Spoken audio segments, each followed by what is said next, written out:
आजमगढ़ जिले की सदर सीट से चुनाव हारने के बाद आजमगढ़ के पूर्व सांसद दिनेश लाल यादव निरहुआ पहली बार मीडिया से मुखातिब हुए। उन्होंने कहा कि वह चुनाव हारने के बाद लखनऊ गए थे, सीएम योगी आदित्यनाथ से मिले। इसके बाद उन्होंने बताया कि सीएम योगी आदित्यनाथ ने कहा कि आपने चुनाव बहुत अच्छा लड़ा और आपको आजमगढ़ छोड़ना नहीं है। केंद्र और प्रदेश में दोनों जगह सरकार हमारी है, जिससे आजमगढ़ में कोई भी विकास का कार्य रुकेगा नहीं। आगे उन्होंने कहा कि 3,47,000 लोगों ने मुझे आशीर्वाद दिया है। उस आशीर्वाद के दम पर मैं आजमगढ़ में डटकर खड़ा रहूंगा और 5 साल बाद जब फिर से चुनाव होगा तो फिर हम लोग यहाँ के सांसद धर्मेंद्र यादव से सवाल पूछेंगे। हमने जो 2 साल में आजमगढ़ के लिए किया था वह जनता के सामने है, लेकिन आपने 5 साल में कितना काम किया है वह बताइए। जीत और हार तो होती रहती है, लेकिन आप जब जनता के प्रतिनिधि के रूप में मैदान में उतरे हैं तो आपका काम यही होना चाहिए कि आप जीते या हारे, आप जनता के बीच रहें, उनका काम करें। वही हम लोग करने वाले हैं। इसके बाद निरहुआ ने अपनी हार को लेकर बताया कि चुनाव में जिस तरह से इंडिया गठबंधन के लोगों ने दुष्प्रचार किया, संविधान खत्म करने की बात कही, खटाखट पैसे देने की बात कही, उन चीजों को लेकर जनता भ्रमित रही और उनके बहकावे में आकर उन्होंने उन्हें मत दिया। इसके भी पीएम प्रधानमंत्री नरेंद्र मोदी ही बने। ये अपने आप में एक बड़ी जीत है। आने वाले समय में जब दोबारा चुनाव होगा, पब्लिक इनसे पूछेगी कि आखिर क्या हुआ उनके चुनावी वादों का, तब उनके पास जवाब नहीं होगा और तब यही जीते प्रत्याशी चुनाव हारेंगे। जिस तरीके से चुनाव हारने के बाद भी आजमगढ़ के पूर्व सांसद दिनेश लाल यादव निरहुआ ने मीडिया के सामने अपनी बात रखी, इससे पता चलता है कि कहीं ना कहीं चुनाव हारने के बाद वो अपनी जिम्मेदारियों से पीछे नहीं हटेंगे। अब देखना यह है कि चुनाव हारने के बाद वो अपनी जिम्मेदारियां किस तरह से निभाते हैं। ब्यूरो रिपोर्ट, यूपी की बात।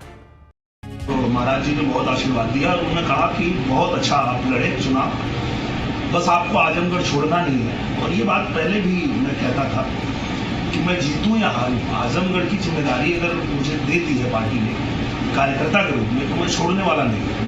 मुझे लगता है कि जिन राज्यों में पहले कांग्रेस रही उन राज्य के लोगों को तो ये पता है कि जो ये खटाखट झूठ बोलते हैं, चुनाव बाद फटाफट पलट भी जाते हैं। तो उन राज्यों की स्थिति ये है कि वहां ये लोग एकदम सफा हो गए, कांग्रेस और इंडी गठबंधन बिल्कुल खत्म हो गया और प्रचंड जीत हुई है।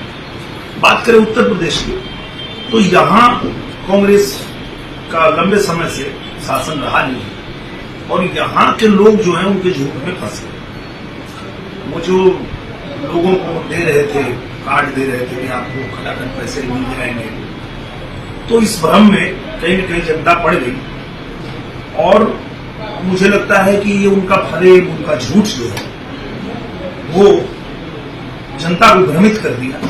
नहीं तो जिस तरह से काम हुआ है आजमगढ़ में भी और उत्तर प्रदेश में भी जितना काम हुआ है, अगर उसको देखें तो निश्चित रूप से जनता बीजेपी को ही चुनती, सपोर्ट करती। और वैसे भी अभी भी आप देख लीजिए कि चुनाव में जो फाइनल नतीजा है वो तो यही है कि प्रधानमंत्री नरेंद्र मोदी जी बने और ये नरेंद्र मोदी जी का ही चुनाव था। उनको ही प्रधानमंत्री बनाने के लिए सब लोग प्रयास कर रहे थे, सब लोग लड़ रहे थे। तो जब हमारी टीम जीत गई तो समझिए हम जीत गए।